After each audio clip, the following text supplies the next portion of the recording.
Assalamualaikum warahmatullahi wabarakatuh. Perkenalkan, namaku Anissa Nurcahyati dengan NIM 19061411038. Nah, aku berasal dari program studi fisika, jurusan pendidikan fisika, Fakultas Matematika dan Ilmu Pengetahuan Alam, Universitas Negeri Yogyakarta. Nah, pada kesempatan kali ini nih, aku akan menjelaskan mengenai fisika statistik, yaitu tentang materi statistika Maxwell-Boltzmann. Video ini disusun untuk memenuhi tugas akhir dari mata kuliah fisika statistik yang diampu oleh Bapak Subahar. Nggak usah berlama-lama, yuk langsung aja kita simak videonya. Let's check it! Baik, mari kita langsung saja pada inti pembahasan, yaitu membahas mengenai statistik Maxwell-Boltzmann. Next, pokok bahasan yang akan kita bahas pada kesempatan kali ini, yang pertama yaitu statistik Maxwell-Boltzmann, di mana pada pokok bahasan satu ini akan sedikit dijelaskan mengenai teori tentang statistik Maxwell-Boltzmann. Nah, pokok bahasan yang kedua yaitu distribusi Maxwell-Boltzmann, pokok bahasan ketiga ada ruang fasa, dan pokok bahasan yang terakhir yaitu yang keempat ada bobot statistik. Oke, langsung saja kita injakkan pada pokok bahasan yang pertama yaitu mengenai statistik Maxwell-Boltzmann. Statistika Maxwell-Boltzmann sering digambarkan sebagai statistika bagi partikel klasik yang terbedakan. Sistem partikel klasik terbedakan merupakan sistem partikel yang konfigurasinya berbeda ketika dua atau lebih partikel dipertukarkan. Dengan kata lain, konfigurasi partikel A di dalam keadaan 1 dan partikel B di dalam keadaan 2 berbeda dengan konfigurasi ketika partikel B berada dalam keadaan 1 sedangkan partikel A dalam keadaan 2. Ketika gagasan tersebut diimplementasikan, akan dihasilkan distribusi bagi partikel dalam berbagai tingkat energi. Fungsi distribusi ini menghasilkan hasil yang kurang fisis untuk entropi, sebagaimana ditunjukkan dalam paradoks Gibbs. Namun, masalah itu tidak muncul pada peninjauan statistik ketika semua partikel dianggap tak terbedakan. Next. Pada statistik Maxwell-Boltzmann dipandang 6 dimensi dari pergerakan molekul, yakni 3 dimensi kedudukan dan 3 dimensi kecepatan. Ruang 6 dimensi seperti yang dimaksudkan ini disebut dengan ruang fasa.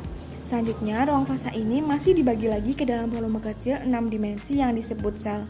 Molekul terbagi ke dalam sel ini dan terjadilah secara individu disebut status makro dari sistem, sedangkan penentuan molekul tertentu yang secara individu dalam tiap status makro disebut status mikro dari sistem. Next, kita injakkan pada pokok bahasan yang kedua yaitu distribusi Maxwell-Boltzmann. Distribusi Maxwell-Boltzmann menggambarkan kecepatan partikel dalam gas, di mana partikel tidak terus-menerus berinteraksi satu sama lain, tetapi bergerak bebas antara tabrakan pendek. Ini menggambarkan kemungkinan kecepatan partikel atau besar vektor kecepatannya yang dekat dengan nilai yang diberikan sebagai fungsi dari suhu sistem, massa partikel, dan bahwa nilai kecepatan. Distribusi probabilitas ini dikemukakan pertama kali oleh James Clerk Maxwell dan Ludwig Boltzmann. Maka dari itu, distribusi ini disebut dengan distribusi Maxwell-Boltzmann.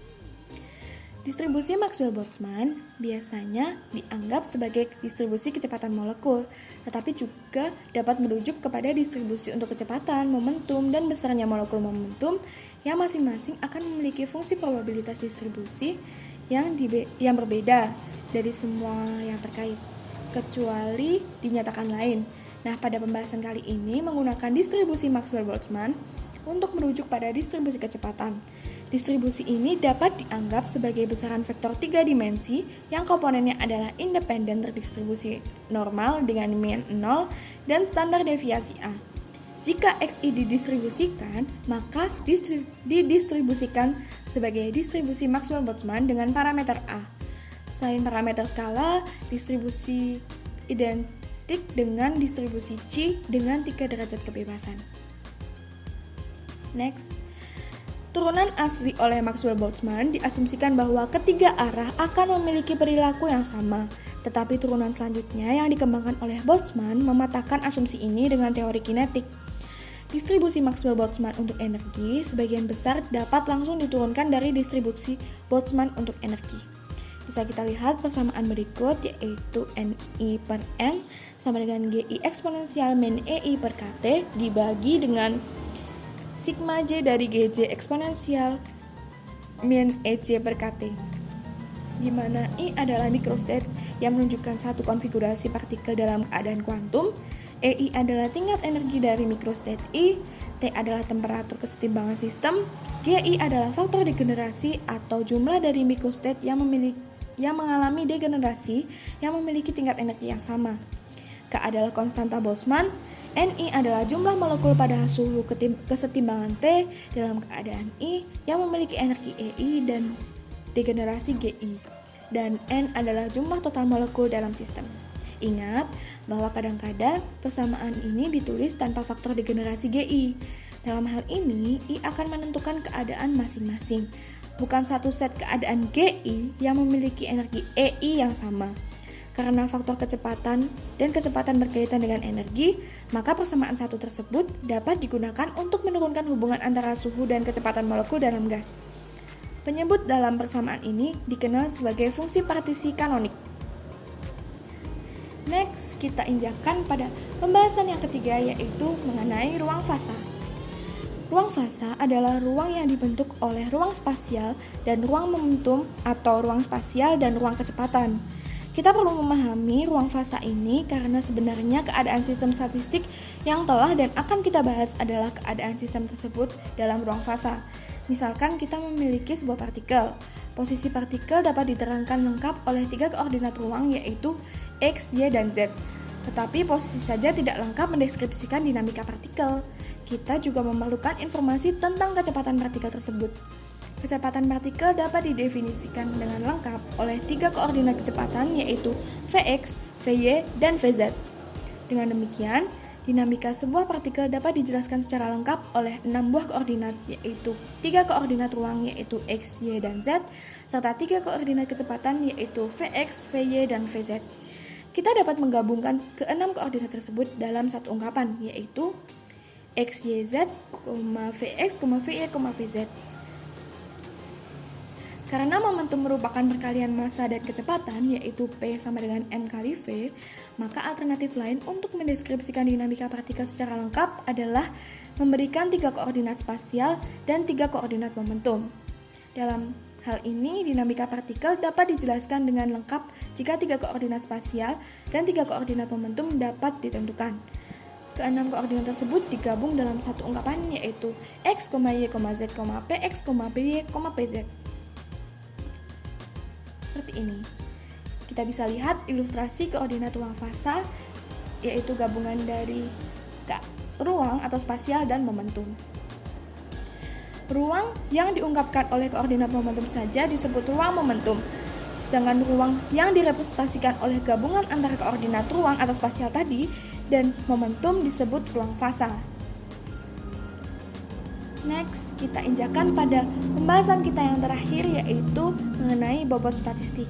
Nah, andaikan N buah molekul terbagi ke dalam N bilik, di mana masing-masing bilik berisi N1, N2, sampai dengan Nn molekul, maka jumlah keadaan mikroskopik dapat dihitung sebagai berikut, yaitu di sini seperti lambang ohm kita sebut saja sebagai bobot statistik, di mana bobot statistik itu sama dengan N faktorial dibagi N1 faktorial, N2 faktorial, sampai Nn faktorial, yang artinya sama dengan N faktorial dibagi dengan sigma I dari 1 sampai N dari Ni faktorial. Nah, di mana lambang tapal kuda tersebut bisa disebut sebagai bobot statistik atau statistical weight faktorial dari bilangan yang ordernya hingga 10 pangkat 23 akan sangat besar, sehingga perlu teknik khusus untuk menghitungnya. Kita akan menggunakan pendekatan Stirling, yaitu dengan ln x faktorial itu sama dengan x ln x dikurangi x. Selanjutnya, kita akan merumuskan entropi yang secara mekanika statistik didefinisikan sebagai S sama dengan K ln bobot statistik. Oke, selanjutnya nggak lengkap nih kalau misalnya kita hanya mengerti teorinya saja. Berikut ada beberapa latihan soal sekaligus pembahasannya. Oke, latihan soal yang pertama dengan soal hitunglah temperatur sebuah sistem partikel yang terisi tingkat-tingkat partikel tunggal dan memenuhi statistik Maxwell-Boltzmann yang mengalami kontak termal dengan reservoir panas pada temperatur T. Distribusi populasi dalam tingkat-tingkat energi non-degenerate ditunjukkan dalam tabel di samping. Mana bisa lihat tabel berisi tingkat energi serta populasi. Next, kita langsung pada penyelesaiannya, yaitu distribusi populasi yang diberikan oleh ungkapan ini, yaitu N2 per N1 sama dengan eksponensial dari epsilon 1 dikurangi epsilon 2 per KT, sehingga diperoleh T sama dengan epsilon 1 dikurangi epsilon 2 per K dikali 1 per ln N2 per N1.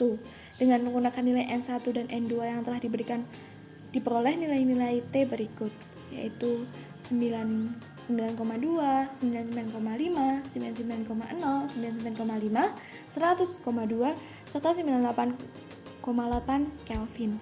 Sehingga dari nilai-nilai T yang telah diperoleh di atas, diperoleh harga rata-rata T, yaitu 99,4 Kelvin. Oke, kita langsung injakkan pada soal yang kedua, yaitu tingkat 3 energi terendah dari sebuah molekul adalah E1 sama dengan 0, E2 sama dengan epsilon, dan E3 sama dengan 10 epsilon. Tunjukkanlah bahwa untuk temperatur yang cukup rendah, hanya terdapat tingkat energi yang dapat terisi oleh E1 dan E2. Tentukan seberapa rendah temperatur yang dimaksud. Next, kita langsung ke pembahasannya, yaitu misalnya sistem memiliki partikel sebanyak N buah, maka menurut statistik Boltzmann akan diperoleh N1 ditambah N2 ditambah N3 itu sama dengan N. Kemudian N2 per N1 itu eksponensial pangkat min epsilon per KT, dan N3 per N1 itu sama dengan eksponensial pangkat min 10 epsilon per KT. Maka diperoleh nilai N3 itu sama dengan N per 1 plus epsilon pangkat 9 N per 1 plus eksponensial pangkat 9 epsilon per KT plus eksponensial pangkat 10 epsilon per KT. Nah, pada saat N3 itu kurang dari 1, tidak ada pengisian pada tingkat energi N3, yaitu pada saat T kurang dari TC. Hanya E1 dan E2 yang terisi, maka hubungannya yaitu N sama dengan N per 1 plus eksponensial pangkat 9 epsilon per KT ditambah eksponensial pangkat 10 epsilon per KT itu sama dengan 1. Jika dipenuhi nilai N sama dengan 1, maka diperoleh TC itu sama dengan 10 epsilon per K ln N. Oke, mungkin hanya itu saja yang dapat saya sampaikan. Semoga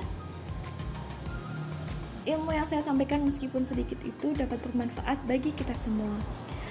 Saya pribadi, Anissa Nur Cahyati, mohon maaf bila banyak kesalahan dalam penjelasan saya terkait statistik mahasiswa Boltzmann kali ini.